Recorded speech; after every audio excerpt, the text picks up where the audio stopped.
Selamat sejahtera pelajar-pelajar.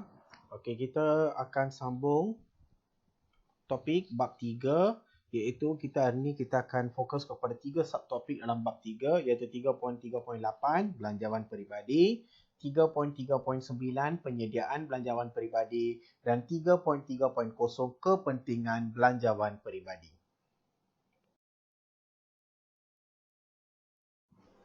Okey, kita akan lihat dulu apakah itu belanjawan peribadi. Okey, belanjawan peribadi adalah anggaran perbelanjaan. Anggaran perbelanjaan berdasarkan anggaran pendapatan boleh guna seseorang individu untuk tempoh tertentu seperti 1 bulan. Okey, anggaran perbelanjaan ni kita assumption kita lah. Okey, berdasarkan anggaran pendapatan boleh guna. Okey, sebelum ni kita telah bincangkan okey konsep pendapatan boleh guna. Pendapatan boleh guna adalah jumlah pendapatan tolak potongan wajib. Kalau pelajar-pelajar masih ingat lagi, potongan wajib ada 4, iaitu KWSP, perkeso, zakat dan juga cukai pendapatan individu. Jadi pendapatan, okey, belanjawan peribadi ni kita boleh ringkaskan iaitu satu andaian ataupun assumption kita anggarkan, okey, berapakah pendapatan boleh guna dan kita akan sesuaikan dengan perbelanjaan yang kita akan lakukan lah. Okey, itu adalah maksud belanjawan peribadi. Okey, matlamat kewangan. Okey, apakah itu matlamat kewangan? Matlamat kewangan adalah sesuatu yang ingin dicapai oleh seseorang dalam jangka masa tertentu. Okey, katakan okey awak bila lepas SP, bila awak mula bekerja, okey secara temporary, okey katakan awak bekerja untuk membeli okey sebuah iPhone. Katakan iPhone tu berharga 2000. Okey, jadi sebelum awak membeli iPhone tu, awak akan mula buat. Okey, awak dah fix goal awak. Goal awak matlamat kewangan adalah untuk membeli iPhone yang bernilai 2,500. Jadi matlamat kewangan awak adalah untuk mengumpul duit sebanyak 2,500. Jadi dengan pendapatan boleh guna yang awak terima, awak akan sesuaikan perbelanjaan yang awak akan melakukan supaya awak ada sedikit tabungan untuk mengumpul duit untuk mencapai matlamat kewangan awak, iaitu menyimpan sebanyak RM2,500 untuk memiliki sebuah iPhone. Okey, penentu matlamat kewangan. Okey, faktor-faktor yang mempengaruhi lah. Okey, matlamat kewangan adalah keinginan awak. Contohnya keinginan awak untuk memiliki sebuah iPhone ataupun membeli sebuah motor, membeli sebuah kereta ataupun memiliki sebuah rumah. Okey, umur individu juga adalah membezakan matlamat kewangan, kedudukan kewangan dan juga minat individu. Okey, matlamat kewangan ni, okey, financial goal dalam bahasa Inggeris kita panggil. Okey, sangat penting. Okey, yang pertama untuk menggalakkan perbelanjaan secara berhemat. Okey, sekiranya okey bila kita sudah mempunyai pekerjaan yang tetap, okey bila kita sudah mula terima pendapatan, okey katakan kita tiada financial goal, kita tiada matlamat kewangan. Jadi kita akan menghadapi masalah untuk menyimpan duit dan kita juga akan berbelanja tanpa menentu arah sebab kita tak ada satu matlamat. Okey, saya perlu menyimpan duit untuk memenuhi keinginan yang mana satu. Jadi yang itu sangat penting. Okey, matlamat kewangan juga penting. Okey, membantu individu memahami nilai sebenar kewangan. Lah kita akan realize okey apa kepentingan wang. Okey. Yang ketiga, okey adalah untuk mempunyai simpanan dan yang keempat adalah supaya mempunyai lebihan setiap bulan. Okey, ini adalah 4 matlamat kewangan. Okey, kenapa matlamat kewangan tu penting?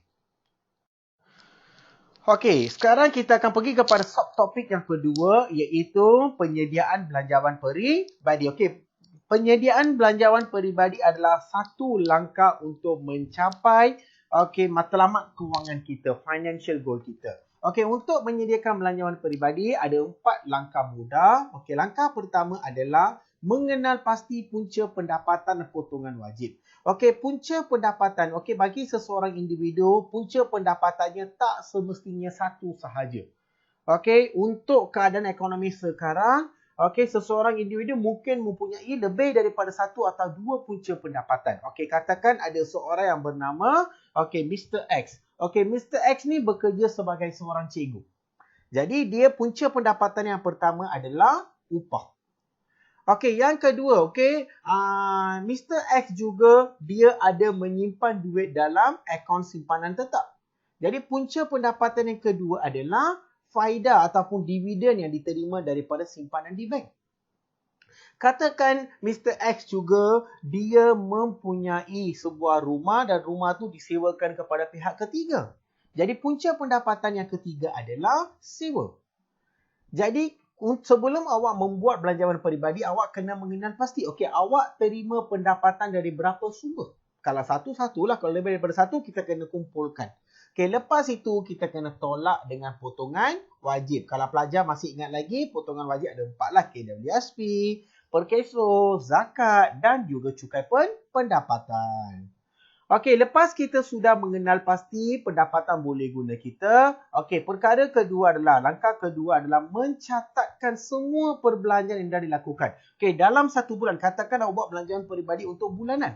Okey, dalam satu bulan, awak kena senaraikan, okey, apa perbelanjaan-perbelanjaan awak biasa lakukan, daripada yang besar sampailah kepada yang paling kecil. Okey, perbelanjaan ni terbagi kepada perbelanjaan tetap lah. Contohnya sewa, perbelanjaan untuk pembayaran ansuran rumah, ansuran kereta, insurans. Okey, perbelanjaan harian contohnya makanan, minyak untuk motor kereta kita. Perbelanjaan di luar jangkaan termasuklah rawatan, kecemasan dan sebagainya. Awak senaraikan dulu setiap jenis perbelanjaan yang biasa ataupun mungkin awak akan lakukan dalam satu bulan. Langkah ketiga, kita perlu menyusun perbelanjaan kita mengikut keutamaan. Okey, tadi kan kita sudah senaraikan semua perbelanjaan kita kan? Sekarang kita kena susun daripada paling penting kepada yang paling tidak penting. Jadi, apa yang kita boleh buat? Katakanlah jumlah perbelanjaan kita lebih daripada pendapatan kita. Katakan pendapatan kita satu bulan 3,000. Tetap bila kita buat langkah dua, bila kita sudah senaraikan semua perbelanjaan kita kenal pasti perbelanjaan kita 3,100. Jadi, tak logik lah. Okay, sebab pendapatan kita 3,000, perbelanjaan kita 3,100. Jadi, bila kita susun mengikut keutamaan, okay, apa yang kita boleh buat bila kita sudah buat keputusan. Contohnya saya, matlamat kewangan saya nak beli satu iPhone bernilai 2,500. Jadi, satu bulan saya perlu simpan RM500. Kan tadi kan kita terlebih belanja kan? Jadi dalam langkah ketiga bila kita susun perbelanjaan kita mengikut keutamaan, okey, yang mana tak penting kita tangguhkan dulu supaya kita boleh ke arah mencapai matlamat kewangan kita, iaitu matlamat kewangan kita satu bulan simpan RM500 supaya boleh beli iPhone.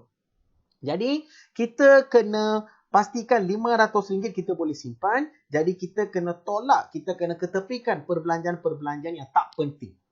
Okey, itu langkah ketiga. Okey, langkah keempat, mengimbangkan anggaran pendapatan boleh guna dan perbelanjaan lah. Okey, seperti kata, okey, tadi saya sudah explain jugalah. Okey, bila kita sudah senaraikan pendapatan dan juga perbelanjaan, kita kena pastikan pendapatan kita tu okey sesuai ataupun boleh merangkumi semua perbelanjaan yang kita senaraikan. Kalau perbelanjaan kita lebih daripada pendapatan, kita kena kurangkan perbelanjaan-perbelanjaan yang tak penting supaya kita ada lebihan, kita ada baki untuk ditabungkan. Jadi itu adalah 4 langkah penyediaan belanjawan peribadi. Okey, ini adalah satu contoh belanjawan peribadi Puan Malisa pada bulan Mac 2017. Kita tengok. Okey. Kita yang langkah pertama kita kena kenal pasti punca pendapatan. Okey, dia ni terima gaji 8,000. Dia terima sewa 1,000. Okey, dia terima dividen 6,000. Jadi jumlah pendapatannya adalah 9,600. Okey, ini adalah jumlah pendapatan. Okey, jadi jumlah pendapatannya adalah 9,600. Okey, lepas tu kita kena tolak dengan potongan wajib. Jadi potongan wajib yang pertama kat sini ada cukai pendapatan. Okey, zakat 300, cara makan DWSP 880. Okey, yang tak ada kat sini perkeso lah sebab gaji dia lebih dari 4,000. Jadi jumlah potongan wajib yang kita boleh tolak adalah 1,780. Jadi pendapatan boleh gunanya adalah okey, 7,820. Okey, jadi kita sudah settlekan langkah pertama tadi, iaitu okey, kita kena mengenal pasti punca pendapatan dan kita cari pendapatan boleh guna. Langkah pertama sudah settle. Okey, sekarang kita pergi ke langkah kedua. Langkah keduanya adalah kat sini sudah adalah langkah kedua, langkah ketiga lah. Iaitu dia sudah senaraikan semua perbelanjaan dia. Okey, dia juga sudah susun ikut keutamaan. Iaitu makanan minuman, ansuran pinjaman perumahan, ansuran pinjaman kereta. Okey, belanja minyak petrol, perubatan, insurans nyawa, bil air, bil elektrik, wang saku anak, pelancongan derma. Jadi jumlah perbelanjaannya adalah 6,200. Okey, lepas tu, okey, 6,200. Okey, yang ini adalah simpanan-simpanan yang dia lakukan lah. Okey, dia simpan 500 dalam bank dan dia melabur RM100 dalam unit amanah saham. Jadi, simpanan dia ataupun pelaburan dia jumlahnya adalah RM600. Jadi, 7,820 tolak dengan 6,200. Kita tolak lagi dengan 600. Jadi, baki pendapatannya adalah 1,020. Okey, jadi ini adalah baki pendapatan. Maksudnya, duit ini ada ekstra dalam tangan dia tiap-tiap bulan lah. Okey, jadi mungkin dia sudah ada satu matlamat kewangan. Mungkin dia tengah simpan duit untuk jadikan sebagai deposit rumah. Okey, jadi yang ini bila dia ada baki pendapatan, jadi dia boleh simpan, dia boleh pegang ni untuk mencapai matlamat kewangan dia. Okey, ini adalah satu contoh, okey, contoh belanjawan peribadi. Okey.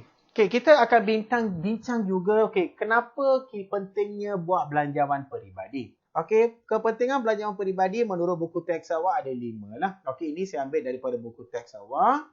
Okey, membolehkan individu mendahulukan perkara penting. Okey, mendahulukan membolehkan individu mendahulukan perkara penting, terutamanya barang keperluan seperti makanan sebelum membeli barang kehendak seperti televisyen. Bila kita buat senarai perbelanjaan, daripada situ kita sudah tahu sebenarnya kita banyak berbelanja untuk barang-barang keperluan ke atau barang kehendak.